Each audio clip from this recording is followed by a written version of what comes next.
जिला रियासी के बांबला में स्थित बहुप्रतीक्षित सुंगल टनल को आज से छोटी गाड़ियों की आवाजाही के लिए खोल दिया गया है। टनल के खुलने से जम्मू पुंछ नेशनल हाईवे पर सफर करने वाले यात्रियों को बड़ी राहत मिलने की उम्मीद है। फिलहाल जम्मू की तरफ से आने जाने वाली छोटी गाड़ियों को सुंगल टनल के रास्ते से निकाला जा रहा है। इससे जम्मू, अखनूर, चौकी चौरा, रियासी, राजौरी और पुंछ के बीच आवाजाही आसान होगी। लंबे समय से क्षेत्र के लोगों को इस टनल के खुलने का इंतजार था। इसके शुरू होने से कालीधार चौकी चौरा मार्ग पर यातायात का दबाव कम होने और यात्रियों को बेहतर कनेक्टिविटी मिलने की उम्मीद जताई जा रही है और यही उम्मीद थी कि इसे जल्द खोल दिया जाए। तो आज इसे जम्मू पुंछ हाईवे पर यात्रियों को बड़ी राहत मिली है, जहां पर आपको बता दें कि सुंगल टनल को आज छोटी गाड़ियों के लिए खोल दिया गया है। डिमांड थी और वो डिमांड पूरी हो चुकी है। आगे इसे बड़ी गाड़ियों के लिए कब खोला जाएगा ये देखने वाली बात है। हमारे साथ जमशीद मलिक हमारे संवाददाता राजौरी से जुड़ चुके हैं। जमशीद, सुंगल टनल को लेकर अगर हम बात करें तो लगातार हम यही कह रहे थे कि छोटी गाड़ियों से लेकर बड़ी गाड़ियों तक इसे खोल देना चाहिए और आज वो दिन है, उसे खोल दिया गया है। क्या कुछ फिलहाल रिव्यूज आ रहे हैं सुंगल टनल खुलने के बाद?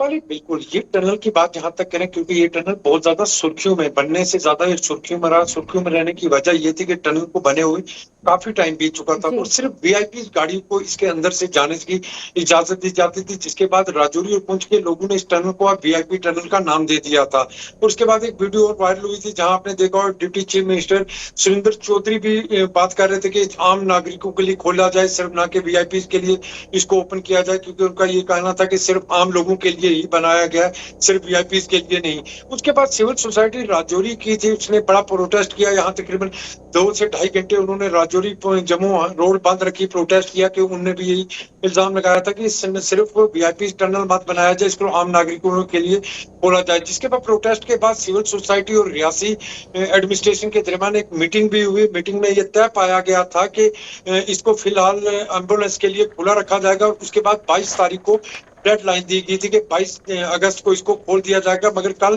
15 अगस्त यानी 15 अगस्त को यौम आजादी के दिन राजौरी पुंछ के लोगों को ये बड़ा तोहफा बीआरओ की तरफ से दिया गया है, जिस टनल को अब खोल दिया गया है गाड़ियों की आमदरफ्त के लिए। मगर इसके लिए टाइम एक फिक्स किया गया, सुबह 8 बजे से लेकर शाम के 8 बजे तक गाड़ियों को इसके अंदर से चलने की इजाजत दी जाएगी और उसके बाद अंदर से गुजरने की किसी को इजाजत नहीं दी जाएगी। बड़ी खुशखबरी राजौरी पुंछ के लोगों को जरूर मिली है। जी, कितना फायदा होगा इसका अगर हम बात करें तमाम एडजॉइनिंग एरियाज के लोगों को, और खास तौर पर वो लोग जो इसके आसपास रहते हैं और यही डिमांड कर रहे थे कि ये एक शॉर्ट रूट खोल दिया जाए ताकि ईज ऑफ ट्रैवलिंग जो है उन्हें देखने को मिले?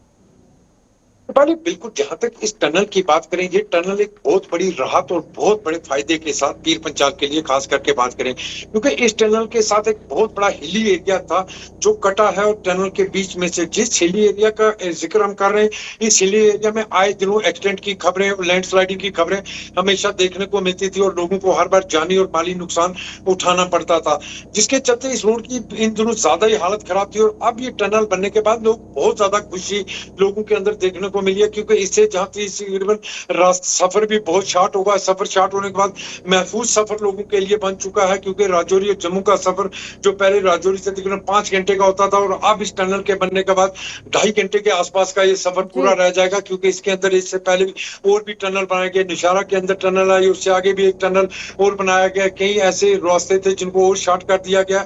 तकरीबन 2.5 घंटे का सफर अब जम्मू और पुंछ के लिए रह चुका है और सेफ सफर। सबसे बड़ी बात यह है कि अब सफर जो होगा ये बहुत ज्यादा सेफ सफर माना जाएगा। यहाँ पर लाइट मोटर व्हीकल्स के लिए इसे खोल दिया गया है, हेवी मोटर व्हीकल्स के लिए क्या कुछ एडवाइजरी आई है या ये कहा गया है कि आगे जल्द उस पर भी ध्यान दिया जाएगा एडमिनिस्ट्रेशन की तरफ से या अथॉरिटी की तरफ से? बिल्कुल, जहां तक बीआरओ की बात करें, उनकी तरफ से कुछ बातें जरूर सामने रखी गई है। सिक्योरिटी रीजन भी उन्होंने बताया कि लेट नाइट ना चलना सिक्योरिटी रीजन है और बड़ी गाड़ियों के लिए कोई इसी तरह की कोई बात अभी सामने नहीं आई, क्योंकि टनल के स्टार्ट के बीच में एक पार्ट दिया गया है। वो अभी तक कई सवाल जरूर खड़े करता है कि क्या कारण है इस टनल के अंदर इस तरह का पार्ट दिया गया है, जिसके कारण बड़ी गाड़ियों को अभी चलने की यहाँ से इजाजत नहीं दी जा रही है। ये चीजें अभी पूरी तरह साफ नहीं हो पाई, क्योंकि इंजीनियरिंग का काम है, वो थोड़े दिन के बाद बीआरओ की तरफ से उम्मीद की जा रही है कि जल्द इस पर कोई प्रेस कॉन्फ्रेंस भी की जाएगी और आधिकारिक तौर पर इसकी जो ओपनिंग वो भी की जाएगी, क्योंकि अभी तक इसको सिर्फ ऐलान के साथ ही खोल दिया गया है कि ये टनल ओपन कर दिया गया है। क्योंकि आधिकारिक तौर पर जिस तरह इसका रिबन काटने की बात करें या इस पर आधिकारिक तौर पर ऐलान करने की बात, इस तरह कुछ अभी पूरी तरह साफ नहीं किया गया, क्योंकि टनल के बीच में ही एक पार्ट दिया गया है। उस पार्ट को लेकर कई सवाल अभी भी उठाए जा रहे हैं, मगर अभी तक बीआरओ की तरफ से उस पर कोई क्लियरेंस नहीं दी गई है कि क्या कारण है पार्ट दिया गया। और कई लोगों का ये मानना है पार्ट देने का कारण सिर्फ ये कि अभी बड़ी गाड़ियों को अंदर चलने की इजाजत नहीं है, जिसके कारण ये पार्ट दिया गया। हालांकि पूरी तरह क्या कारण है ये थोड़े दिन के बाद साफ होगा। बीआरओ की तरफ से ये चीज क्लियर कर दी जाएगी कि उन गाड़ियों को क्या कारण है इसको पार्ट दिया गया। मगर ये जरूर बड़ी खबर और राहत भरी खबर राजौरी पुंछ के लोगों के लिए है कि सुंगल टनल ओपन हुआ है, जिससे सफर बहुत शॉर्ट और महफूज सफर हुआ है। जी ठीक है जमशेद, बहुत बहुत शुक्रिया आपका ज्वाइन करने के लिए। और इस बीच सुंगल टनल के खुलने से काफी ज्यादा फायदे जो है वो राजौरी पुंछ के लोगों को नजर आ रहे हैं और एक बड़ी और अच्छी खबर ये मान सकते हैं कि लंबे समय से बनी हुई ये टनल आज आखिरकार लाइट मोटर व्हीकल्स के लिए खोल दी गई है।